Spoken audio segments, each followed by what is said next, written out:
Now, actually, this talk is really about joyful hope and how we can turn our fears into joyful hope. And I actually wrote this talk because of a 30-second conversation that I had with my son, Kevin, the one that's getting married in May, when he was a senior in high school. It was November 18th, 2014. He had been gone all day long. And in St. Louis, we have what's called the St. Louis Speakers Series, which they bring in like Supreme Court justices and very big famous people, and they have these panel discussions. And he was selected from his school to go to this St. Louis Speakers Series night and didn't get home until like 10 o'clock at night. And that night when he came home, I had been gone all day too, so we hadn't seen each other all day. And I said this, and I'm not proud of this at all. As you can tell, I do a lot of things I'm not proud of. When he came in, I said to him, "So, how was your evening?" Typical mom, right? But then I said this, "Was it a bunch of left-wing liberal propaganda, and did you buy into it?" To which my teenage son became unglued, and he yelled at me and said, "Why do you always do that? Why do you always assume that I don't have my own thoughts and my own strong beliefs and that I can think and stand on my own? Why do you always do that? Assume that I'm going to fall for everything?" And he stormed up the stairs, and I'm left there standing in the kitchen going, what just happened? I was just asking him how his evening was, and I thought I was kind of making a cute little joke. So, was it a bunch of left-wing propaganda? Did you buy into it? And he just went off on me. And of course, the next morning, the first thing I did was I apologized, because I sat there and realized, when am I ever going to learn? It's the same song over and over again, different verse with each one of my kids. I knew what I had done. What came out of my mouth was all my fears about him and peer pressure and not being strong and everything else. And it all came out in that one sentence that I was coding in a nice little phrase, right? And I knew that I had done this. So I went to adoration that morning, and first I apologized to Kevin for my hasty assumption about him and even my hasty assumption about the speakers. I had no idea who the speaker even was.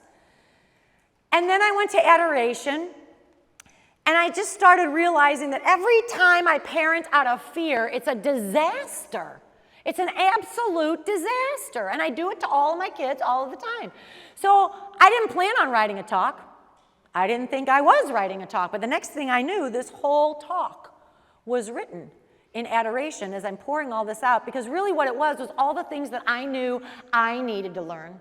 All the things that I knew I needed to grow in. And I felt God was calling me to write this down, to share it. So I'm not pointing a finger at anybody else in this entire talk. I'm pointing it right back at myself when we're talking about fear. It's the things that I need to internalize. And that I know to be true, and that I knew God was calling me to just share. Now, with all of my talks, as you can kind of tell from today's whole thing, I just share the embarrassing, messy, real life, nitty-gritty, ordinary stuff in the hopes that you can relate. In the hopes that you can relate.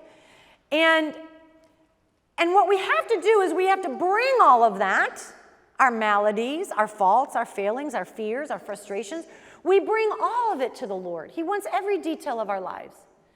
And as I said before, he's that divine physician, right? The divine psychologist, the divine physician, and he wants to heal us.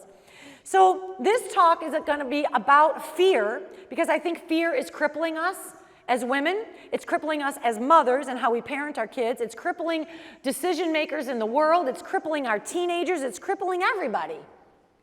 There's so much fear going around. So in this talk, we're going to talk about how to recognize the nature of fear. I'm going to talk about that, the types of fears, how it can have an effect on our decisions.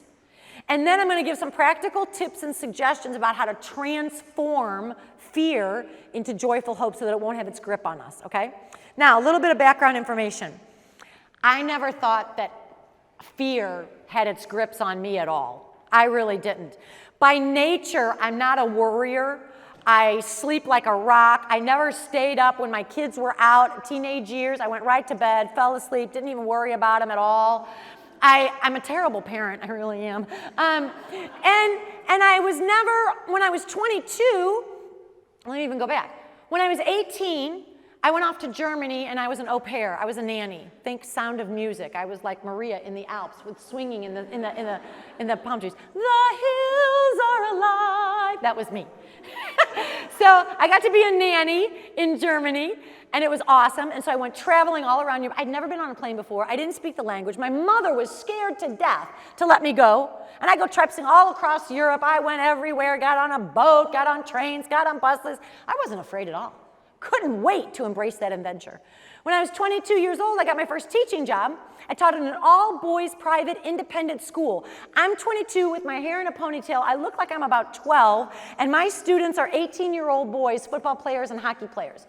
Was I afraid? Absolutely not. Walked right into that classroom, could not wait to embrace this adventure.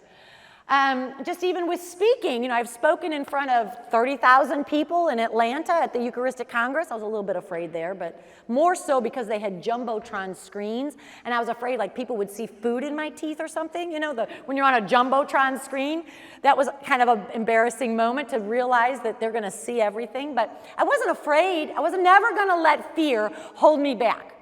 So I never considered myself to be a worrier or a fearful person. I was so wrong. I didn't realize at all how much fear affected me and affected my decisions. Like I said, I thought I didn't have any problems at all with fear. And I've even actually faced death. I almost died in 2008. That's on the talk, One Step Away. And I wasn't afraid at that moment because I had just been to confession and I thought, well, this is as good as I get. So if I was gonna die, it wasn't a bad time to go. But truly, when I say that, I was not afraid in that moment of when I was in an emergency room in a hospital and I almost died. So I say that to just let you know that I didn't think fear had a grip on me, but I was wrong. So what do I fear, or what have I been fearing for a long time? Typical of most moms, I realized I had one dominant fear, and this is typical, one dominant fear with each one of my kids. With each one of them, I had a dominant fear. With my oldest son, John, when he entered the seminary, oh my gosh, he was 17 years old. He was a 17-year-old kid. Big, but he was a 17-year-old kid. And, I was so afraid that he was not going to be holy enough or not going to be good enough, or that they know that he, twitches his leg like this all the time and he can't keep his legs still. Or I was so afraid, I was trying to fix him. The 2 weeks before he left for the seminary, I was trying to fix that boy of everything, how he made his bed. I'd say, John, you can't make your bed like that in the seminary. Or his table manners, how he held the fork. Or if he licked the spoon, I'm like, John, you can't do that in the seminary. I was so afraid they were going to find out all the things about my son and kick him out. Fear, just so afraid when he was entering the seminary. And of course they found out all those things about my son. Of course they did. With my daughter growing up, do you know what it's like when, I give chastity talks to teenagers on college campuses and high schools all across America. Do you know what that's like for my daughter to have a mother who's a chastity speaker? Talk about difficult. So what was my fear with her? Anything, and I mean anything, with purity or modesty or anything of that when she was in high school and college. And she never once gave me any reason to fear. But I would project my fear because I didn't want my daughter, right, to do anything that would be unchaste or unholy. There was no way I was going to let my daughter. So that was my fear. And with Kevin, I was always afraid that he would be my one that would go off to college and that he was going to not keep the faith. I don't know why I had this fear about Kevin. I just thought that he's not going to be the one that can stand up to the culture, that he's going to ditch it. And that's what came out of my mouth that night. So was it a bunch of left-wing propaganda, and did you buy into it? Meaning, are you going to forget your values? Are you going to forget how we've raised you? Are you going to be influenced by other people? See, that was my fear with Kevin as he was a senior in high school about to go off to college. And again, none of my kids ever gave me any reason to fear this. None of them did. But I always recognized when I was parenting out of fear, I realized it's a disaster because I'm always trying to fix them because I don't want my kid to be a statistic, right? Not in my house. That was my fear, always, always, always this fear of worrying. And it's very typical with a mother to have these dominant fears. But I will say this, a lot of those fears with an apology, and I would say this, so maybe this is your one takeaway from this talk. Maybe you've got teenagers at home, I don't know, whoever it is in your life. When I would recognize it, whether they were going off to a party, whether they were going to be out Friday night, whether they were going to see a certain movie, all those issues. I remember I would just have to say, I'm sorry, I'm parenting out of fear again. And this was actually really eye-opening for my kids and for me, because they would say, Mom, what are you so afraid of? And then I could tell them, I'm afraid you're not going to be able to stand up to the crowd. I'm afraid that you're going to that movie or that music or that dress. I don't want you to dress in any way that's going to be impure. I would tell them what I was afraid of. And the irony of it is they'd look and say, you don't have to be afraid of that, Mom, right? Because they don't want you to be afraid of that. And what they would actually do is go out of their way to prove that I was wrong. They love to do that, right? So I would say, prove it that I have nothing to fear. And they would. They would. It turned out in my favor when I would just admit it. Just admit it. I'm parenting out of fear. I'm scared to death to let you go there. And I say, why? And we could talk about it. And I would apologize. Please forgive me. I'm parenting out of fear. So maybe that's just something that if you ever apologized to a child in your life or someone in your life that you've done something out of fear, it's actually freeing. And I will say this. Again, so many of us in this room that we happen to be mothers, or maybe that you have someone in your life, a niece, a nephew, these fears begin when they are very, very small. Think about it. When you send your child off to kindergarten, you're afraid. Is he going to make friends? Is he going to develop good social skills? Is anybody going to want to play with him on recess, right? You're afraid. You're afraid for your kid.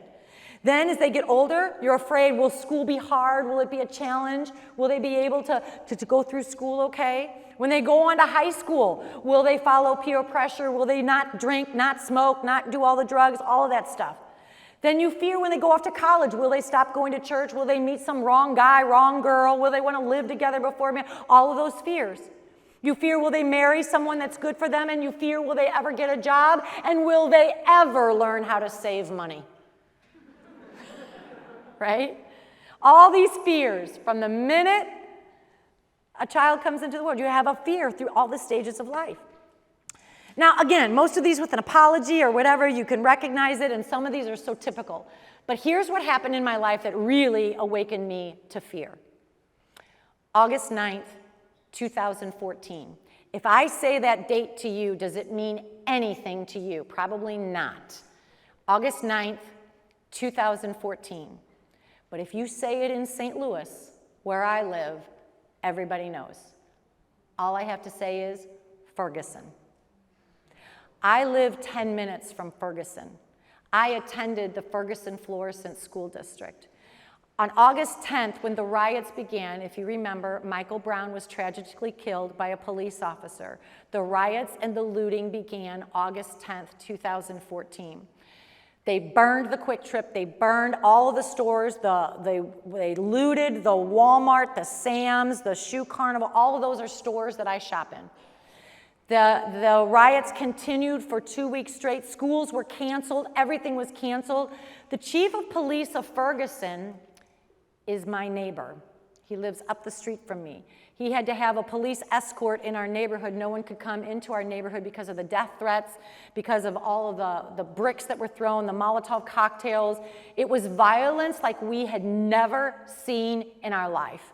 The National Guard was brought in, night after night after night after night of burning, riots, looting, violence. Absolutely awful. And in the same wake of all of that, the same week, again, this was August, the school's soccer teams were starting up. And St. Ferdinand, we have CYC Sports, and the first grade girls, our parish school, first grade girls, playing in their very first soccer game, were all in the same area, North County, up in St. Louis County, and they were playing at a church in Ferguson, and at 10 a.m. in the morning, shots rang out, and these parents had to run onto the field and lay on top of their 6-year-old daughters as fire shots are ringing out. And again, it was on the news. These parents are saying, we will never go there again. They were closing everything. You didn't go to the mall. You didn't go out to the movies. You didn't go anywhere. Restaurants, everything was closed. It was the most fearful time, because here's what happened.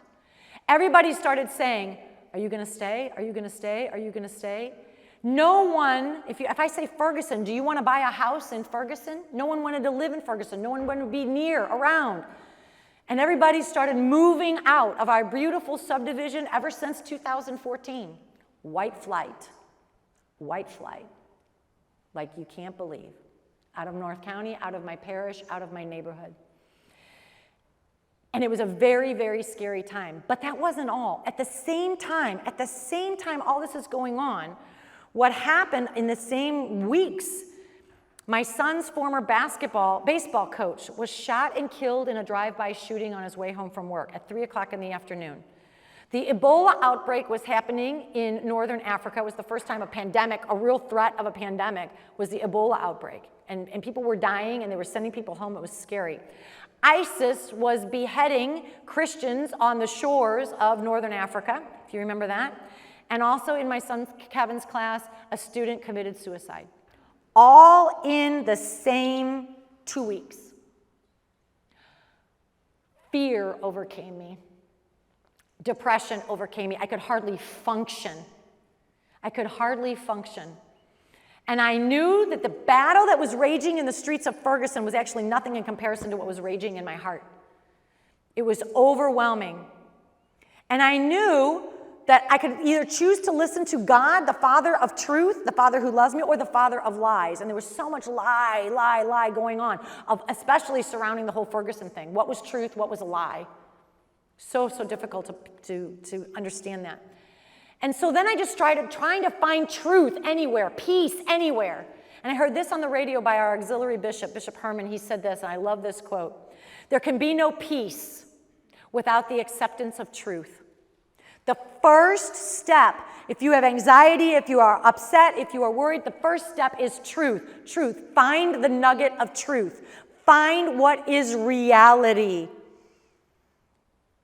Our fears stem from so many things that aren't even reality sometimes. Cling to what you've got to go there first. There can be no peace without the acceptance of truth. So I had to just start searching for truth. And then, this was, again, God is just amazing. Every year I go on a silent retreat. So I went on my silent retreat in September, and guess what the topic was for the entire retreat? 3 days. Fear.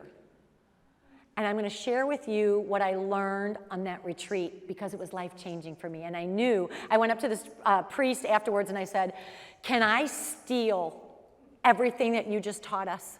And he said, yeah, sure. I said, I'm going to spread this because I think this has been so helpful to me. So this is what I learned from this retreat at a time when I was crippled by fear in the world, around me, in my neighborhood, in my parish, in my children, everything. So here's what I learned. This priest taught us. First thing I learned, there are only 2 types of fears. Ladies, this was mind-boggling for me. You'd think there's a million types of fears. No, there's only 2 types of fears. Here they are. The first type, even before I tell you that, sorry, I jumped ahead. I had to learn this first. This priest told us that behind every sin is a fear. I didn't realize that. I would have thought behind every sin is pride. He said, no, behind every sin is actually fear. Untwist it. You got to untwist it, whatever the sin is, whatever the action is. But if you untwist it, there will be a fear there. You got to find the fear. That's the reason why the person is doing what they're doing. So behind every sin is fear. Then he taught us, but there's only 2 types of fear. Here they are. The first type of fear there's only 2 types. We are either afraid of not getting what we want. Think about that. Afraid of not getting what we want. Or we are afraid of losing what we have. That's it. 2 types of fears. Not getting what we want or losing what we have. Then he explained this to me. These 2 types of fears are driven by 3 instincts. 3 instincts. Now, let me say something about instincts. All instincts are good. They are good, they are good, they are good. They are given to us by God. We need our instincts, okay?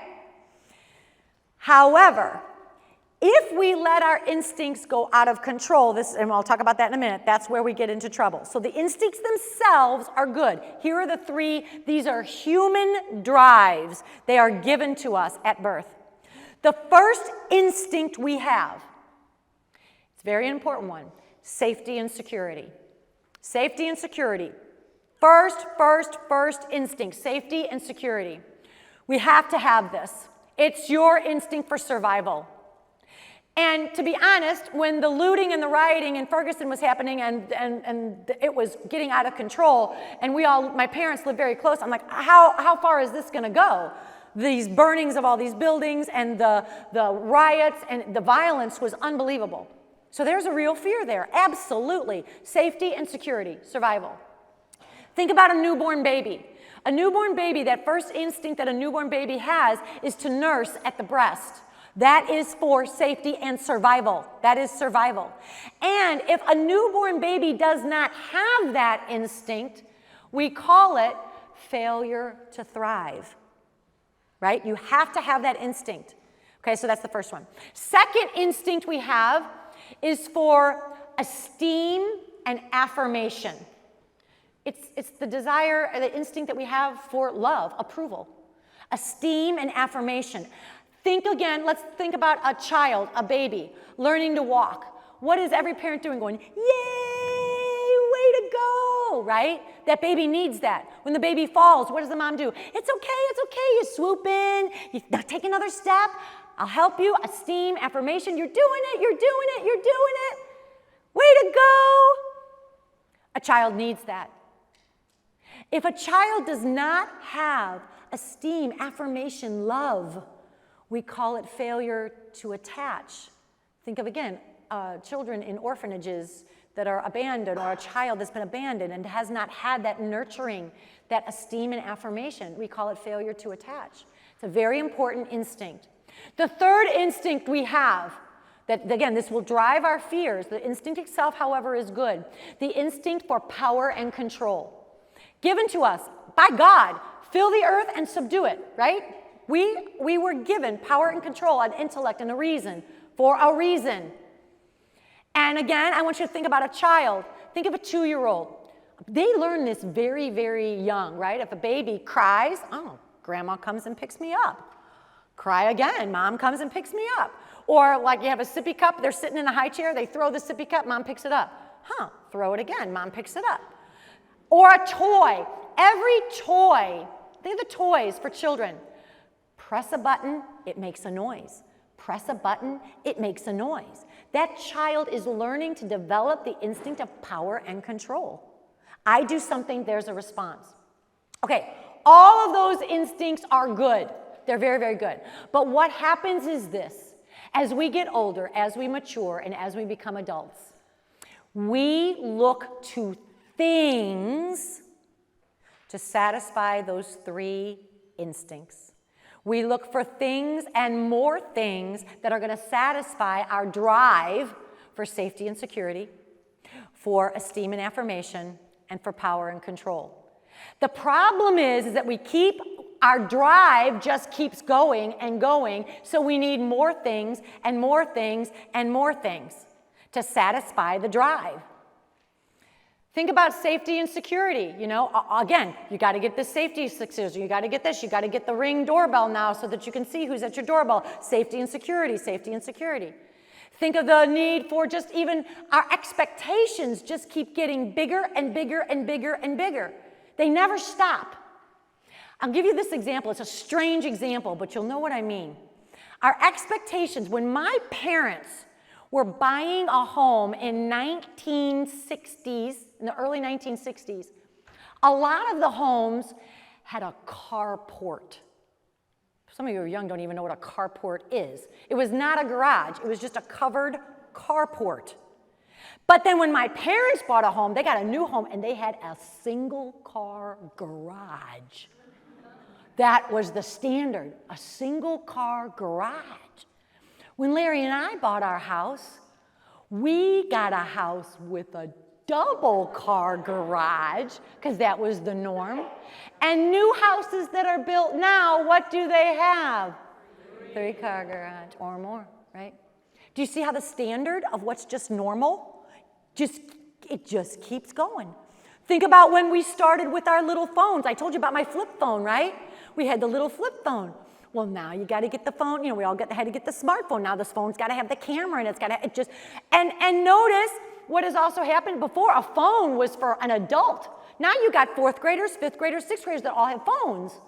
And what does that give them? Their esteem, and they got to have it because they want to fit in, because they're afraid of not fitting in, because it's the expectation, because it's the norm, because it's going to satisfy this instinct and this drive that just keeps getting out of control. So we keep looking for things to satisfy these drives. And what happens is what we're doing, this is all that this priest was, I'm sitting there going, oh my gosh, oh my gosh, oh my gosh. And he said, all of this is what we're doing is we're creating our own program for happiness. It's our program for happiness, and we all have it. The American dream program for happiness is you grow up, you go to high school, you go to college, you graduate, you get the job, you get married, you have 2 kids, you get a dog, and you go to Disney World. That's the program for happiness, right? And all those instincts and drives are all there, all of them. And we have these programs, but it's false. It's false when we're looking for things to satisfy these instincts and desires. That's his whole point, is that what we're doing is we're creating a false program for happiness. All right, let me just give you an example. One of my programs for happiness, and it's false, but I can't help it sometimes. I recognize it now, and I'm trying to work through it. Here it is, and my future daughter-in-law, she knows this about me. So I love to entertain. I absolutely love to entertain. We have all the parties at our house. We have our priests over, we have neighbors over, family over, love to entertain. I love to have parties. We have seminarians over, we have just everybody over. But when I'm going to have a dinner party, my overdrive, instinctive desire is that that house better be clean. So what would I do? I would tell the kids, get those shoes away, that has to be put away, this has to be put away, this has to be, nothing is out in my house. Everything is put away. It's all put away. Got to clean your rooms, my kids hated when I would be having a dinner party. They knew what this meant because my program for happiness was, we have a clean house when people come over. Now, what drive? What am I afraid of? Not getting what I want, clean house. Losing what I have, people's respect. What is, again, am I driven by safety and security? No. What's driving it? Do I want esteem and affirmation from other people? Thinking that Patty Schneier has a nice, lovely home and has her act together and keeps a clean house. That's what it is. Esteem and affirmation. That's what I'm looking for. And it gets out of control. That's what happens. I project my fear onto them. That's the problem. So, none of this is to condemn or judge anyone. I'll tell you what this does, though. If we can recognize the 2 types of fears, not getting what we want or losing what we have, and the 3 drives, and actually analyze which one's at play here, this is to help us so that we do not condemn others. It's so that we actually have compassion And it's so that we actually have understanding of what's going on. I'm going to go through some stuff, and we're going to go through this together, and you're going to start to be able to see and recognize what's going on. Again, this is not to condemn at all. It's so that we have understanding and compassion when things are going on. Because the ultimate thing is this. All three of those instincts and drives, safety and security, esteem and affirmation, power and control, they will never be fulfilled in this earth. Never. They can't be. They can only be fulfilled in God. Example, safety and security. We think we're the safest country in the world. 9/11 proved that wrong, right? We are not as safe as we think we are.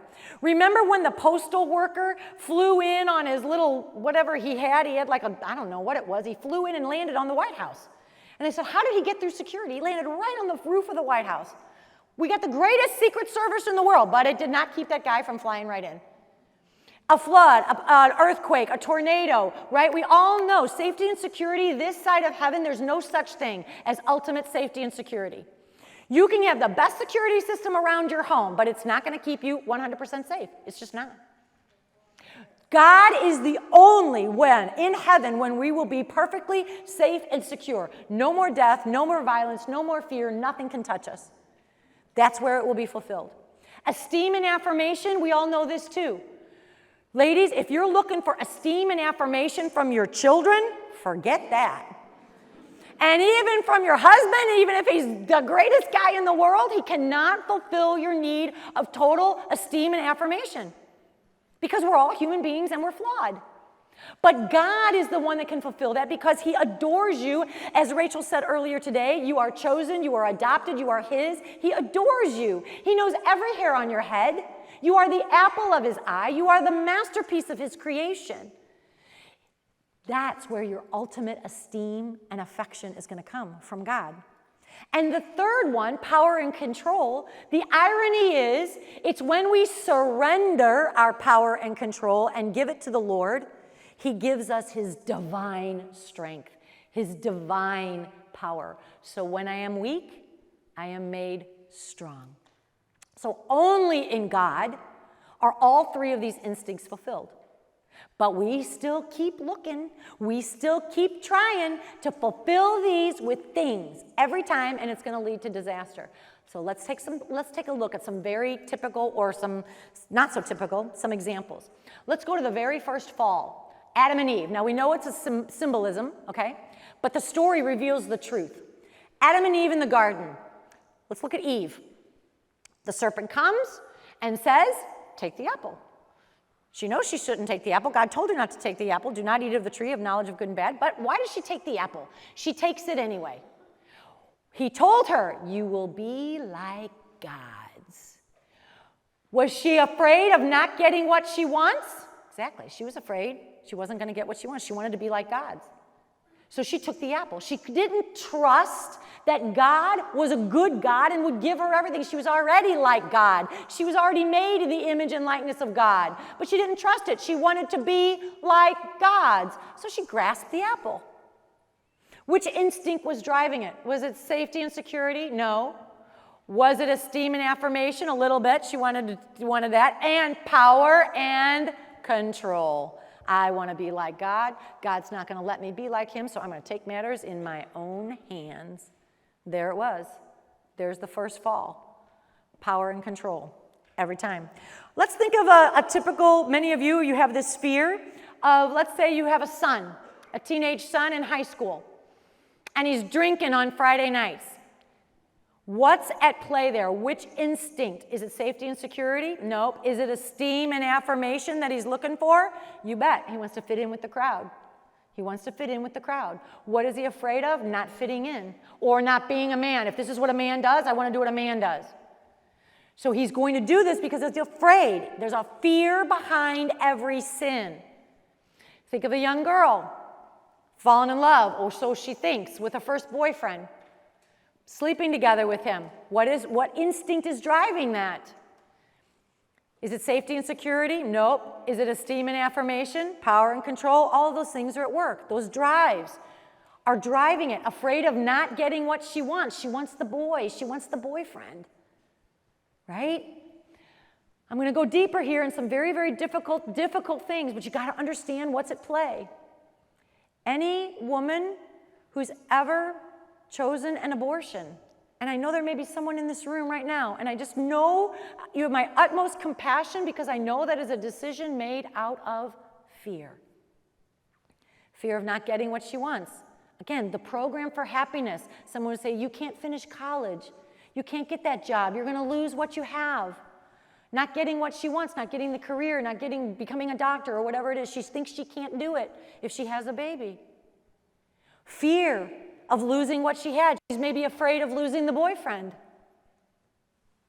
And the instincts and the drives that are driving all of it.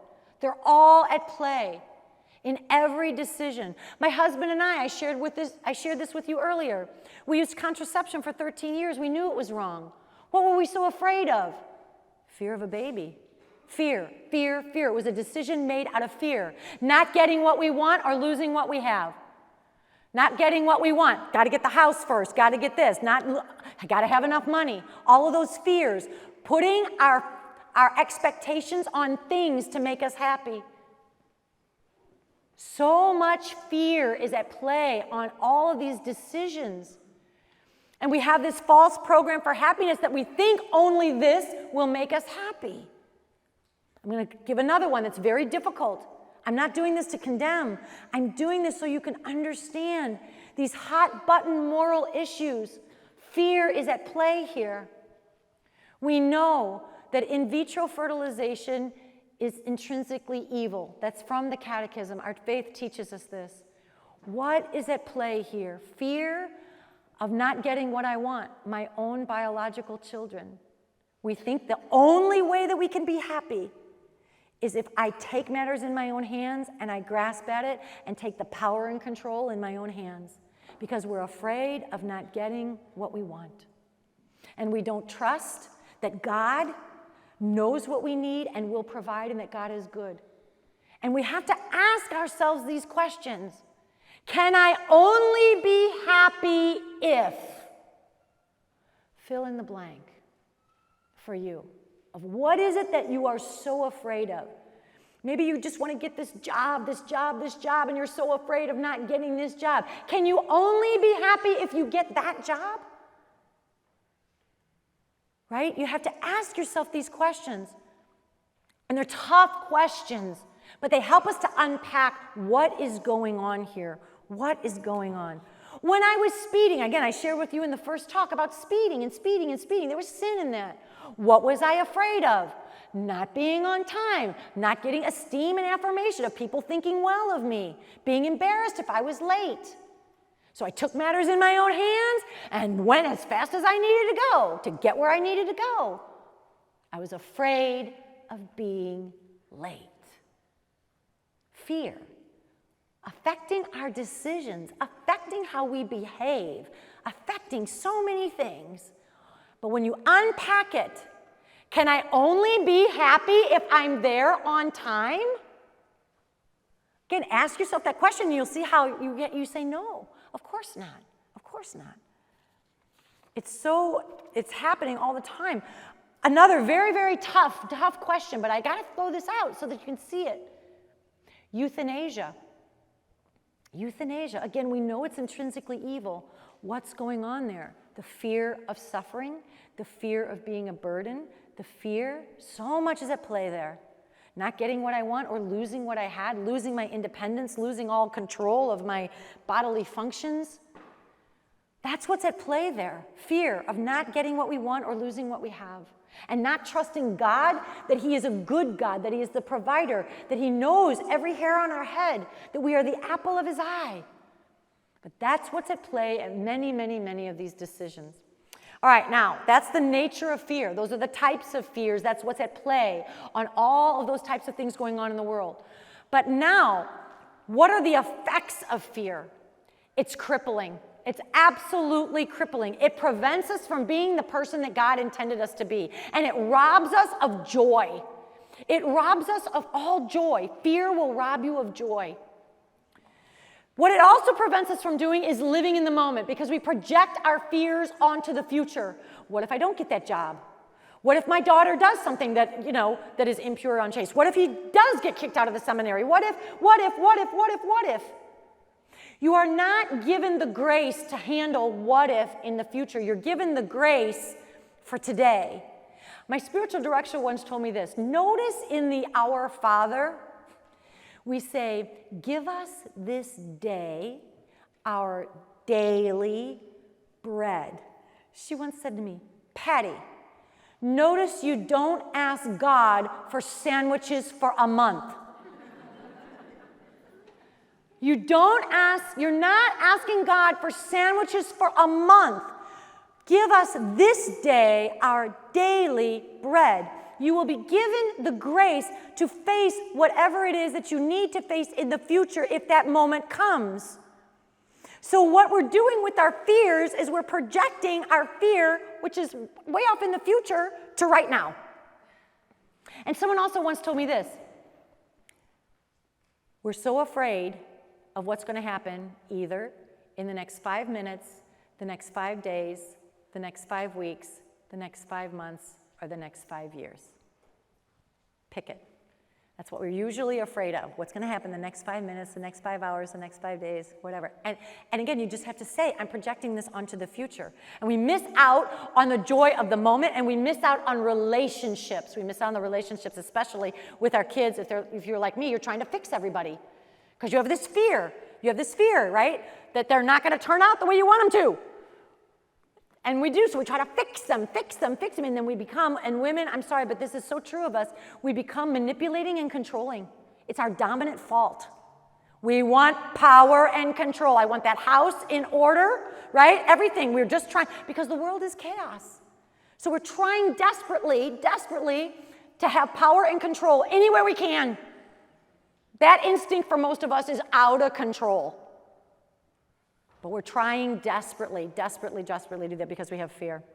And we miss opportunities. Notice in the parable of the golden coins, it's like the parable of the talents, where you're given 5 golden coins or 10 golden coins, and they go out and invest it. But the one guy, what does he do? He buries it. And then the guy comes back and he says, why did you bury it? And he said this, I knew that you were a frugal man, and I was afraid, so I hid it. It's in the Bible. I was afraid, so I hid it. It prevents us from doing what we should do and from being the person that God created us to be.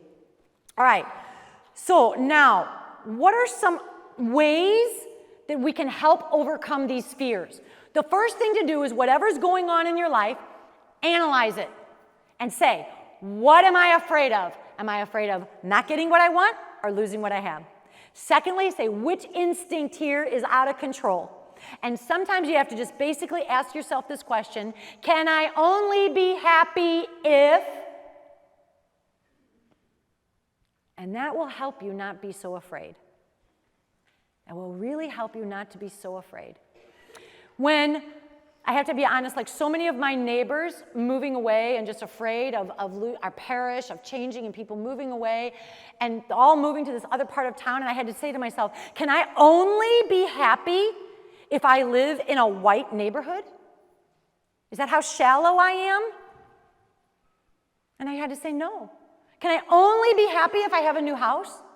Can I only be happy X, Y, or Z? And it helped me to realize I don't want to be part of the problem. I want to be part of the solution. I don't want to be that person. I don't want to live in fear. I want to welcome my new neighbors. So I knock on the door and I bring them a plate of brownies and I say, welcome to Riverwood Place Drive. You're going to love living here. Because I don't want to live in fear. I'll tell you when this really hit me, when it really hit me. After all the riots had died down and I wanted to go to Sam's, I was just shopping at Sam's. And again, I live in the part of town that's very racially diverse. And so I was afraid, but I said, you know what, it's a Wednesday morning at 10 o'clock in the morning. I'm going to go to Sam's. And it was November, and I went, and I was walking in, and as I'm walking in, this big truck and music's blaring from it, and I hear this voice go, ma'am. I'm like, just walk in, just walk into the store, just walk into the store, don't look back. Ma'am! And again, I'm just like, don't turn around, don't turn around. And then he just kept going, ma'am! So I turn around and he goes, you dropped your glove. And I picked up my glove and I said, thank you. These are my favorite gloves.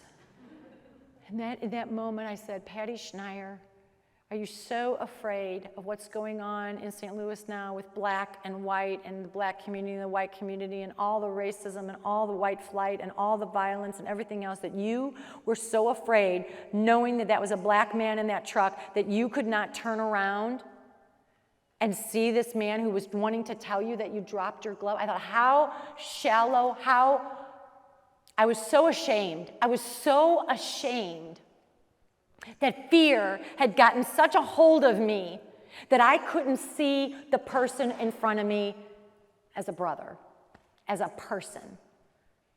I had become so attuned to whether someone was black or white in that moment, in that time frame in my life, and I was so ashamed. I was so ashamed.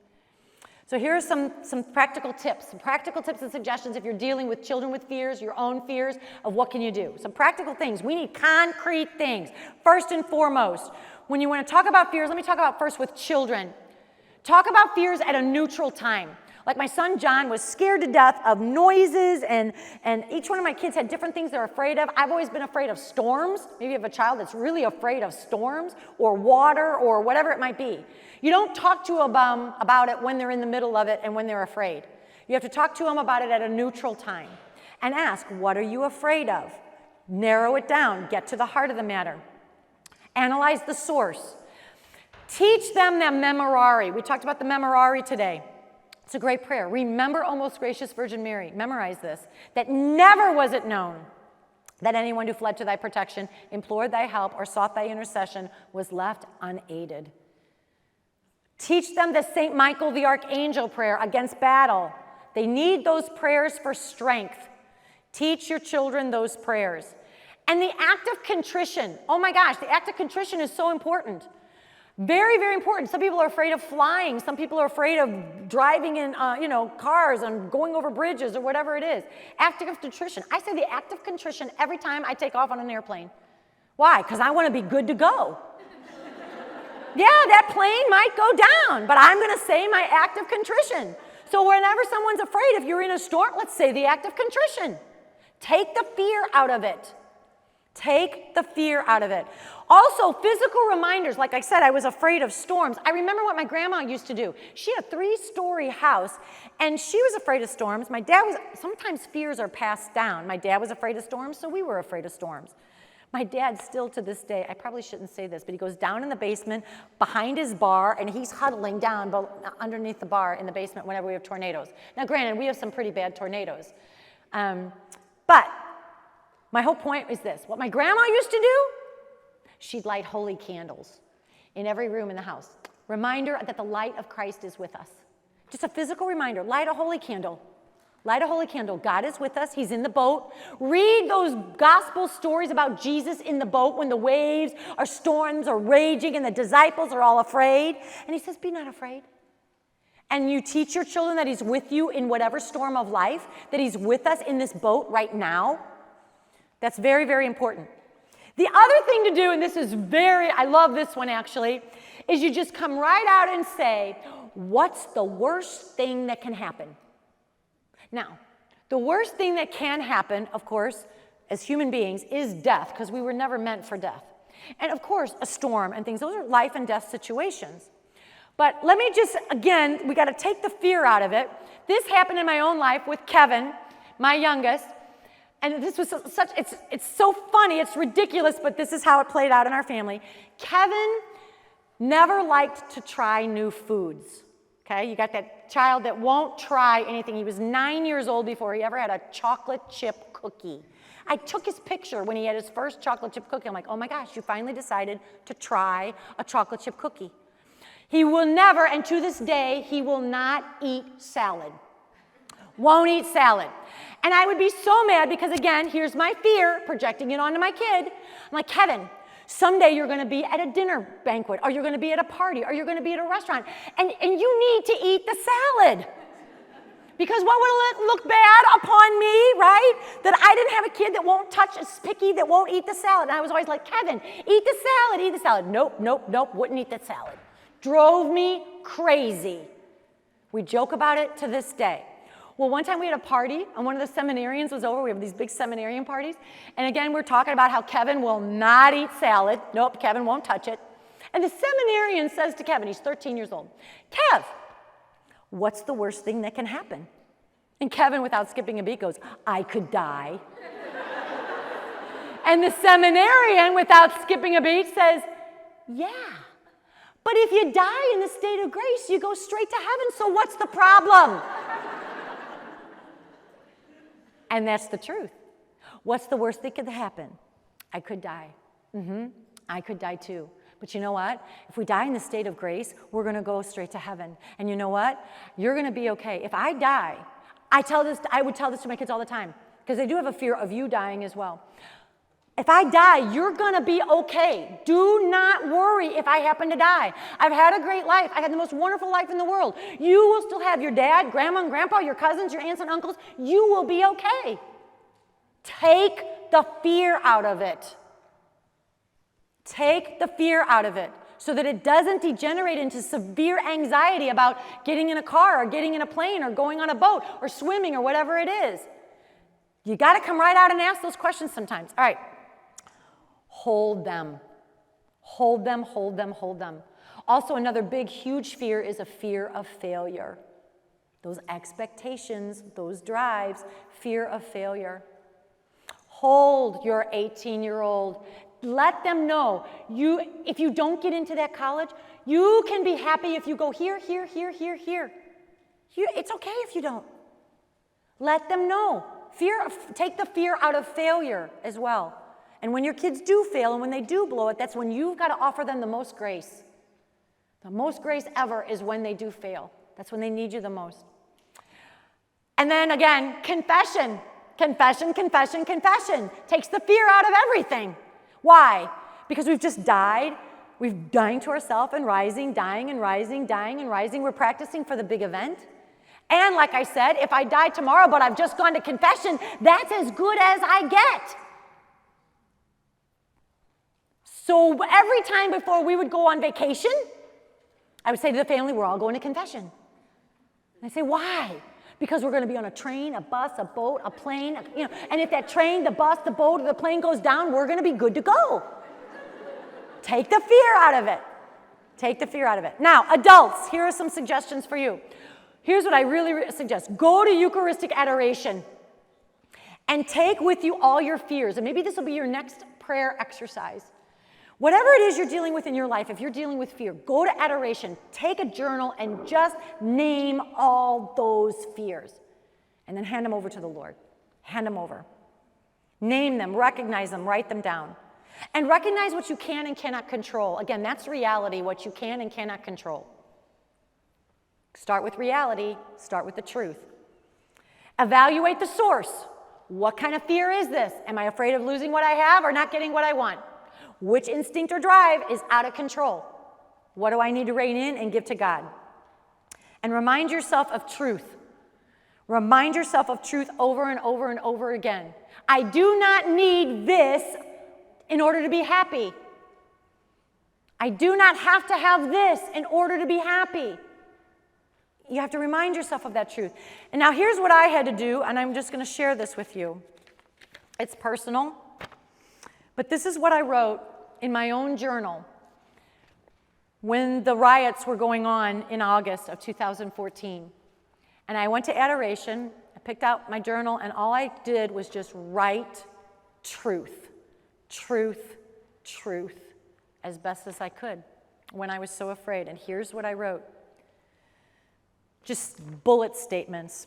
The looters do not represent the entire black community. I cannot control the black community nor the white community's response.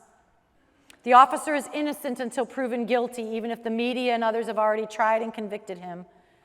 I can never fully understand what prejudice or racial profiling feels like to a black person I have never walked a mile in his shoes. I hate prejudice, and yet I must confront it in my own heart. This is so painful, but necessary. There will probably be more riots and looting, and there was. North County may or may not ever recover from this. My friends may move away, and they have. I am on a journey toward heaven. This is not my eternal home. I have been forgiven much, therefore I must forgive and choose to love those who are unlovable right now, those who are looting, robbing, and burning. I want to see Christ in everyone, see the good, even when people choose evil actions. I want to stay in my racially diverse North County, despite comments from others to get out and move. That's not for me. Some positive initiatives and programs and changes may come from this regarding leadership, voter turnout, and police procedures. There are no simple solutions to the brokenness, anger, and violence that is raging. God, you are the only remedy, your truth, your love, your mercy, and your law. I am your daughter. You are my father. You will guide me in truth and wisdom and love, and my trust is in you.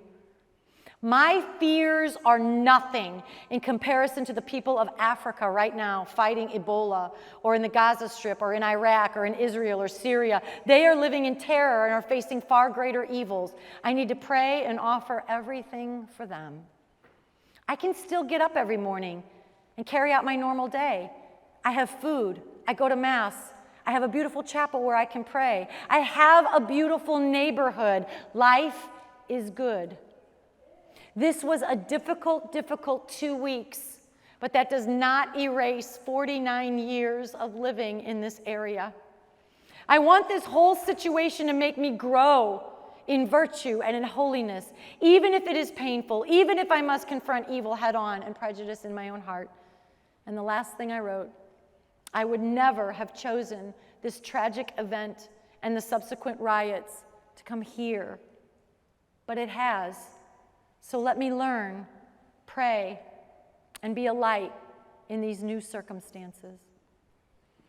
And let me tell you what has happened in my world. I have all new neighbors. They are all a different color skin than I am. And every single one of them is so wonderful. And we decided, I said to Larry, I got to do something. So I host the Riverwood Place Block Party. We have a block party on our street every year. We have a water balloon toss. I barbecue hamburgers. We bring everybody out. We have games. We pray together on our street. We got a clergy member in the Missionary Baptist Church in North St. Louis. We got everybody of all, it's so beautiful. It is so beautiful. Sidewalk chalk and bubbles and everything with all the kids, black and white, all playing on my street.